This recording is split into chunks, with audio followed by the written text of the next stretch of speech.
không cầu kỳ mà lại dễ gây nghiện. Đó chính là phở cuốn, sự sáng tạo độc đáo của người Hà Thành. Khi nhắc đến phở, nhiều người sẽ nghĩ ngay đến món phở bò, phở gà, bốc hơi nghi ngút với nước dùng ngọt thanh. Tuy nhiên, giữa vô vàn sự sáng tạo độc đáo từ món phở, thì phở cuốn Hà Nội lại mang một phong vị riêng, nhẹ nhàng mà tinh tế. Hôm nay các bạn hãy cùng mình đi ăn phở cuốn Hương Mai ở 25 Ngũ Xá, Ba Đình, Hà Nội nha. Phở là một món ăn đặc trưng của người Hà Nội, đã xuất hiện từ khá lâu. Tuy nhiên, phở cuốn lại mới có độ hơn 20 năm nay. Phở cuốn Hương Mai các bạn nha.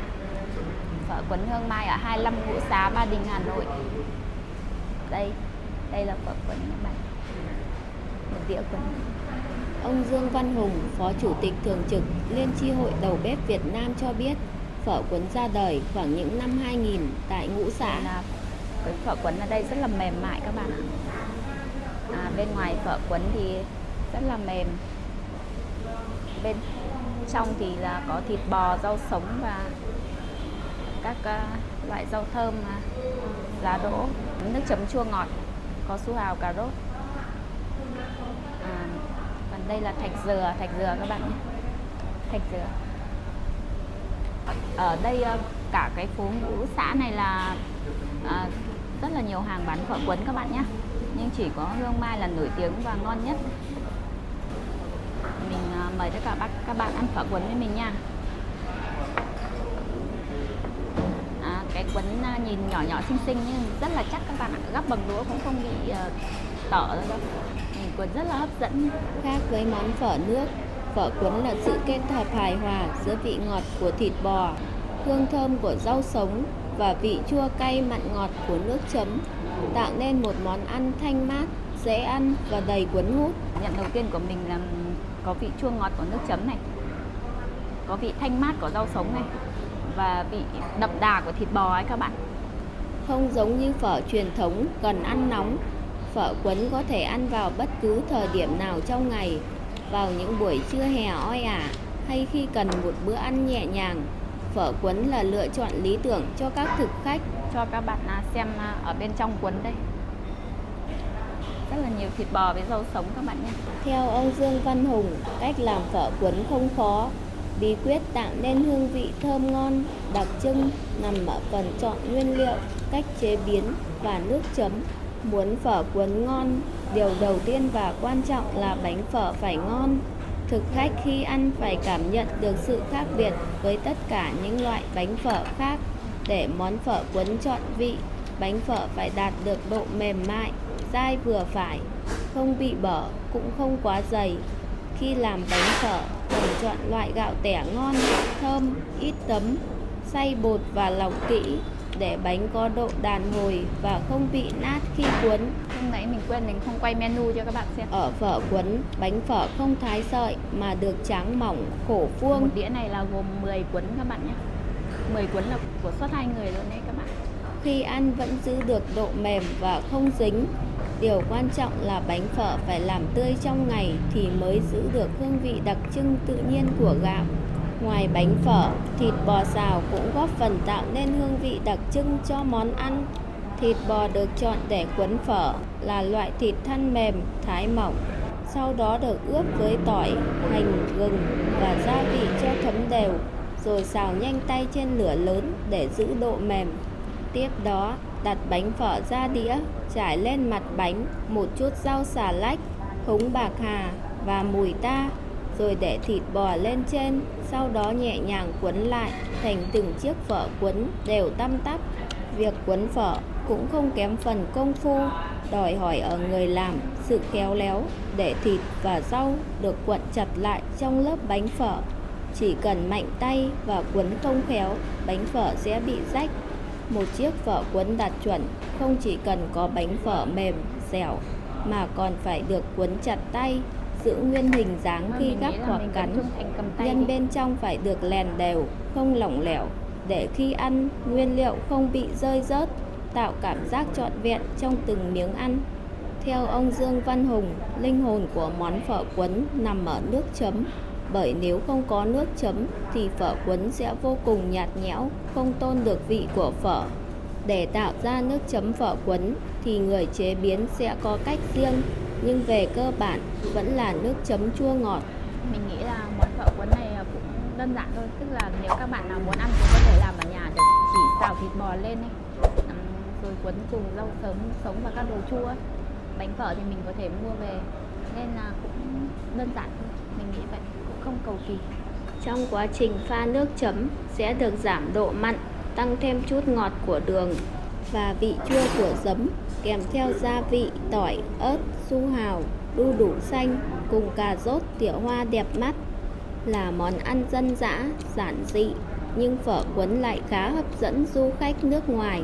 Sở dĩ như vậy bởi phở cuốn giống như finger food, tức là thức ăn bằng tay, với thực đơn gồm các món ăn nhỏ gọn, trang trí đẹp mắt.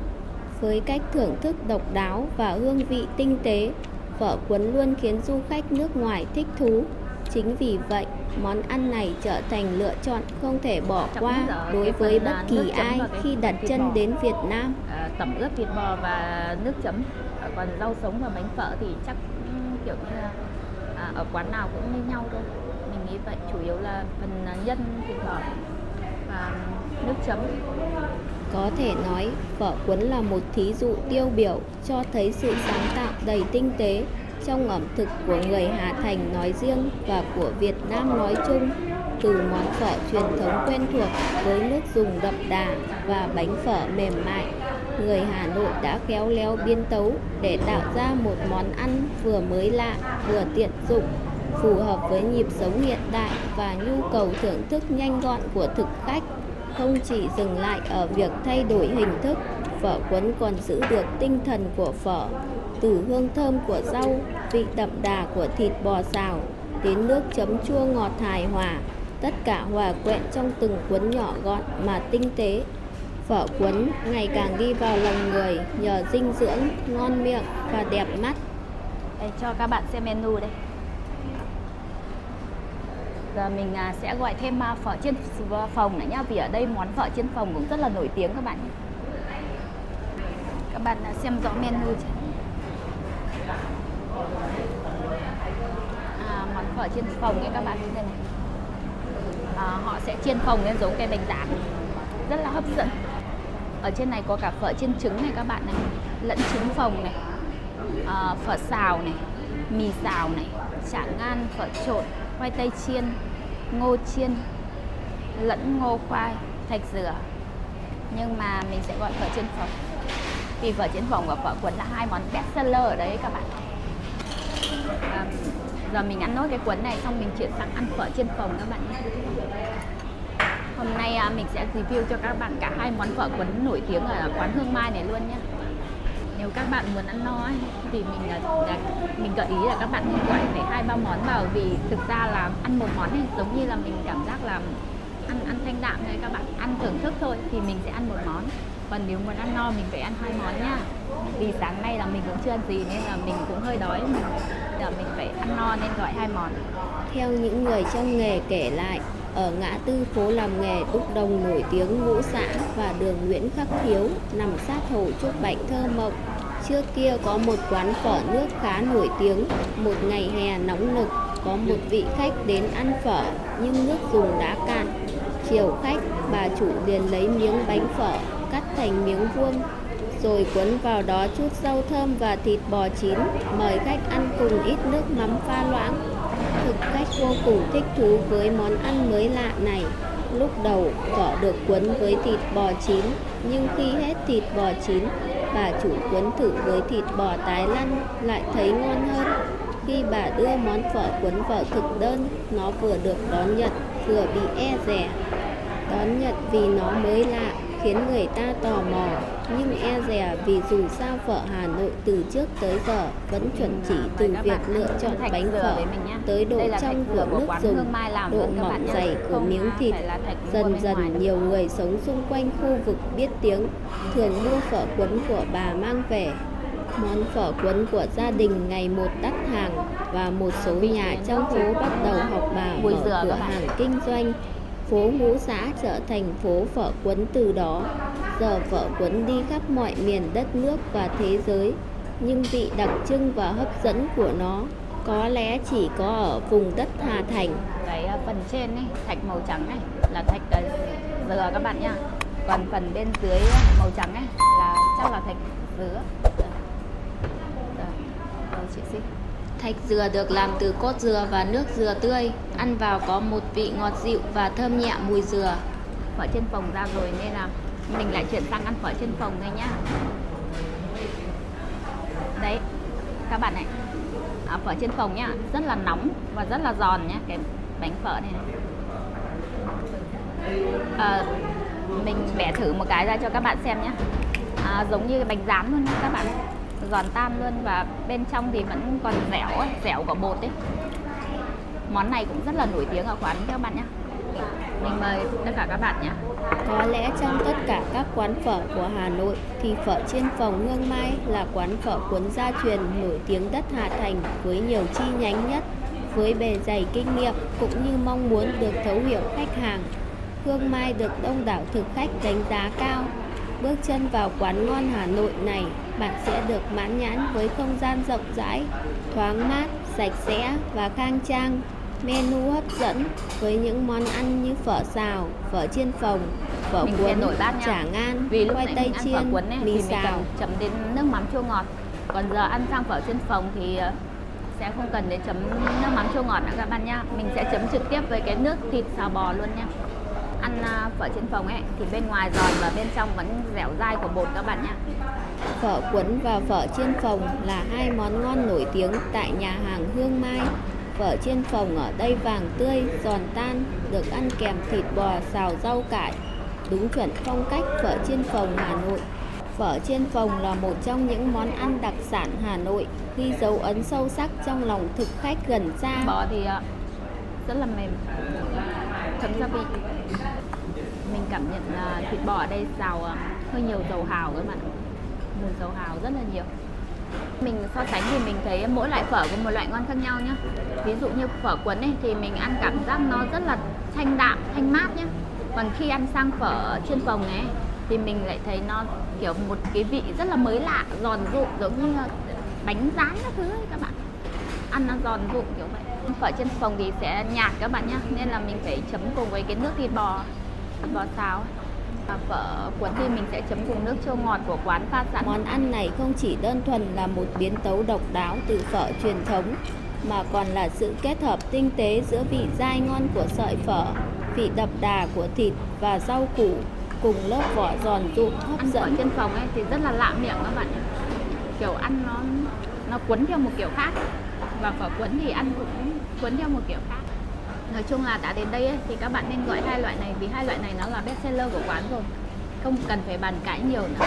Còn nếu các bạn muốn thử thêm các loại khác thì các bạn có thể gọi ở trong menu lúc nãy mình có quay cho các bạn xem ấy, có khoảng đến tầm 10 món thôi, nên là các bạn có thể thoải mái lựa chọn nha. Phở chiên phồng thực chất là một sáng tạo ẩm thực có phần lai giữa phở và mì xào.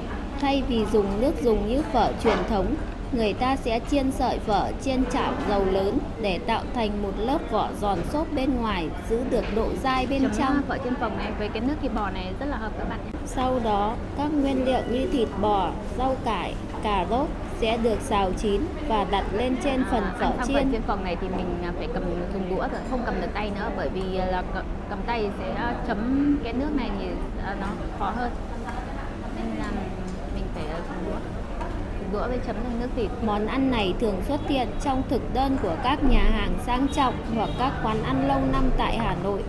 Theo nhiều nguồn thông tin ẩm thực, phở chiên phồng có nguồn gốc từ Trung Quốc, du nhập vào Việt Nam và được người Hà Nội biến tấu cho phù hợp với khẩu vị. Tuy nhiên, qua thời gian, nó đã thực sự trở thành một đặc sản của Hà Nội, được nhiều người yêu thích. Món ăn này không chỉ ngon mà còn rất đẹp mắt, với màu sắc hài hòa từ Nhiều các khi mình nguyên nghĩ liệu. là, đi khắp hết cả Việt Nam này ấy, có khi cả một đời người của mỗi một người còn chưa thể nếm đủ hết các đặc sản của Việt Nam mình ấy, thì việc gì phải đi đâu xa các bạn nhỉ?